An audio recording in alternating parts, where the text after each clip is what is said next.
Hi friends, నేను doctor కౌశిక్ని. చాలామంది నన్ను గ్లూకోమీటర్లో మనం టెస్ట్ చేసుకోవచ్చండి ఇంట్లో ఉన్నప్పుడు. ప్రతిసారి మనం అప్పటికప్పుడు ల్యాబ్ వచ్చి టెస్ట్ చేసుకోవాలంటే ఇబ్బంది అవుతుంది కదా. ఎందుకంటే ఇన్సులిన్ తీసుకుంటున్న వాళ్ళు ఒక్కోసారి ఇన్సులిన్ తీసుకోగానే షుగర్ లో అవటము అనేది తెలుసుకోవడానికి మనకి గ్లూకోమీటర్ అనేది ఇంపార్టెంట్ కదా అని చాలామంది చెప్తుంటారు. ఎవ్రీ డయాబెటిక్ పేషెంట్ గ్లూకోమీటర్ అనేది ఉంచుకోవడం చాలా ముఖ్యమండి ఇంట్లో. ఎందుకంటే ఏ ఏ టైంలో అయినా మనం టిఫిన్ చేయడం కానీ ఏదైనా వర్క్లో ఎంగేజ్ అయినప్పుడు కానీ మనం ట్యాబ్లెట్ వేసుకోకపోయినా, ఒకవేళ ట్యాబ్లెట్ వేసుకొని టిఫిన్ కానీ చేయకపోయినా ఒకసారి సడన్గా గ్లూకోజ్ డౌన్ అయ్యి మనకి చెమటలు పట్టడము, కళ్ళు తిరగటము అలాంటివి జరుగుతూ ఉంటుంది.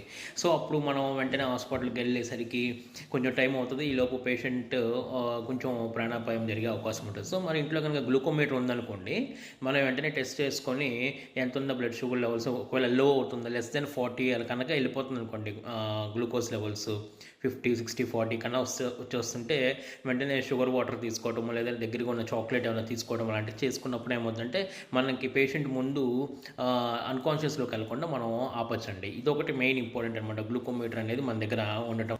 నెక్స్ట్ చాలామంది అడుగుతారు, అందులో వాల్యూస్ కరెక్టేనా అండి, అది ల్యాబ్కిను దీంట్లో వేరియేషన్ వస్తుంది కదా అనేది.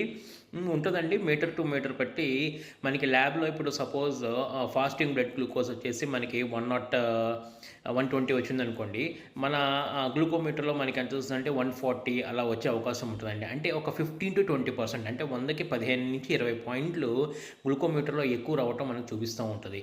సో మనం ఇన్ కేస్ మీకు కనుక మీటర్లో ఎప్పుడైనా ప్రాబ్లం వచ్చిందేమో, అది కరెక్ట్గా రీడింగ్ చూపిస్తుందా లేదని డౌట్ వచ్చినప్పుడు ఏం చేస్తానంటే, మీరు అదే రోజు మీ గ్లూకోమీటర్లో టెస్ట్ చేసుకొని హాస్పిటల్కి వెళ్ళి ల్యాబ్లో మీరు ఒకసారి టెస్ట్ చేసుకుంటే మీకు రెండుకి గల వేరియేషను మనకి 15-20% కనుక వేరియేషన్ ఉంటే మీ గ్లూకోమీటర్ కూడా బాగా పనిచేస్తున్నట్టు దాన్ని రిలయబుల్ కానీ మనం అనుకోవచ్చండి.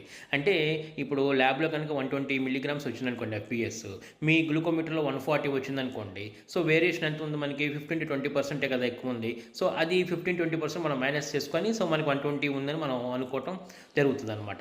సో ఈ మాత్రం వేరియేషన్ అనేది గ్లూకోమీటర్లో ఉంటుందండి.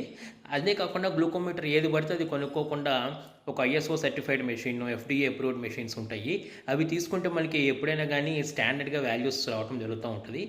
ఏ అప్రూవ్డ్ మెషిన్ అయినా 15-20% వేరియేషన్ అనేది కామన్ అండి. అది మళ్ళీ చాలామంది ఏమడుగుతారంటే ఏ ఫింగర్కి మనం ప్రిక్ చేసుకోవాలండి అనేది. ఏ ఫింగర్ అయినా వాల్యూ ఒకటే వస్తుందండి. దాన్ని మనం ఫింగర్ని బట్టి లెవెల్స్ మారటం అనేది ఏమీ ఉండదు.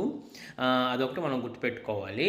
ఇంకోటి, గ్లూకోమీటర్ మన దగ్గర ఉంటే ఎప్పుడైనా మనం ట్రావెలింగ్ చేసేటప్పుడు కూడా మనకి ఏదైనా లంచ్ లేట్ అయినా డిలే అయినా కానీ మనకి ఏదైనా నీరసంగా ఉన్నప్పుడు ఆ టైంలో మనం ట్యాబ్లెట్ వేసుకోవాలా లేదా అనే ఒక ఆందోళన మనం వెళ్ళకుండా సడన్గా మనం ఒకసారి టెస్ట్ చేసేసుకుంటే మనకి ఒక అష్యూరెన్స్గా కూడా ఉంటుందండి గ్లూకోమీటర్ అనేది.